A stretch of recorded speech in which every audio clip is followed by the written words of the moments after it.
Arthur Lira sentiu, digamos assim, o bafo quente do povo no cangote. Que eu me lembro a primeira vez que isso colhe. Minhas caras, meus caros, Arthur Lira sentiu, digamos assim, o bafo quente do povo no cangote. Que eu me lembro a primeira vez que isso colhe com tanta clareza.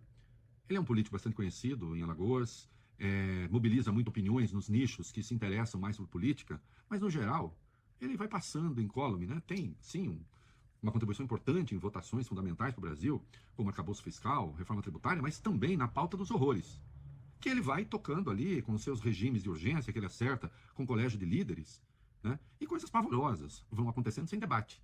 Dessa vez, com o tal do PL dos estupradores, ele se deu mal, porque a reação da sociedade, felizmente, muito dura, muito clara, o colheu de primeira, né? Mais ele sofreu os efeitos negativos dessa barbaridade do que o próprio Sóstenes Cavalcante, que propôs. E ontem, Lira se viu obrigado a vir a público fazer um pronunciamento, né, para anunciar que se vai criar uma comissão representativa para discutir a questão no segundo semestre, né, todo ponderado. E aí, claro, veja só, se secou ali dos líderes e tal. Deixa eu dizer uma coisa, as palavras fazem sentido. Eu me apego ao sentido que elas têm. Né? Nesse pronunciamento que ele fez, ele disse que o objetivo sempre foi fazer um amplo debate. Por exemplo, em primeiro lugar, nós vamos começar reafirmando que desde o primeiro momento em que esse assunto veio à pauta, e como ficou dito, a praxe desta Casa, da Câmara dos Deputados, do Colégio de Líderes, nessa legislatura, foi sempre e nunca votar um assunto importante sem amplo debate. Nesta Casa, todos os assuntos importantes foram votados, foram discutidos, foram amplamente debatidos com os parlamentares. Venham cá, então, por que o regime de urgência? Ali, em segundos. Se é para debater, por que o regime de urgência? Já que o texto não passa por comissões? Aí, na sequência, ele resolveu um pouco tirar o corpo fora, dividir com os líderes, né? Deixa claro também que a decisão sobre a pauta da Câmara, e eu agradeço a participação aqui de todos os líderes, é para deixar claro que nós não governamos sozinhos. Essa narrativa não é verdadeira, as decisões da Câmara não são monocráticas. Sim, é verdade, mas ele tem um peso fundamental no colégio de líderes. Aliás, ele teve de admitir que ele fez a pauta.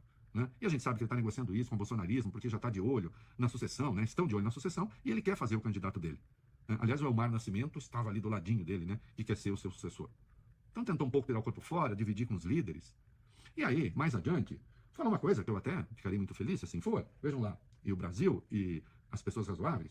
Em quarto lugar, reafirmar com muita ênfase, eu quero a atenção de todos, que nada nesse projeto, que eu sempre disse, a importância de um projeto não está na autoria, mas sim na relatoria, em quem vai discutir, como é que vai sair do texto, nada irá retroagir nos direitos já garantidos e nada irá avançar que traga qualquer dano às mulheres. Nunca foi, nunca será tema de discussão no Colégio de Líderes, qualquer uma dessas pautas. Então tem que jogar o texto no lixo, senhor.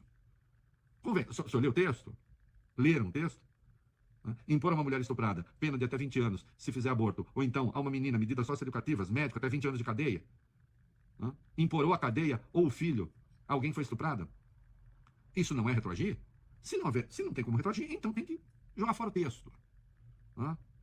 E aí, finalmente, disse é uma casa democrática, nós debatemos todos os assuntos. Cuidado com isso. Nem todos os assuntos podem ser debatidos. Por exemplo, vamos reinstituir a escravidão no Brasil? Pagar os senhores de escravos, coitadinhos que perderam seus bens? Será que tudo pode ser debatido? Porque há coisas que aviltam a Câmara e a condição humana. Né? Lira, dessa vez, se deu mal e teve de vir a público recuar. Vamos ficar de olho.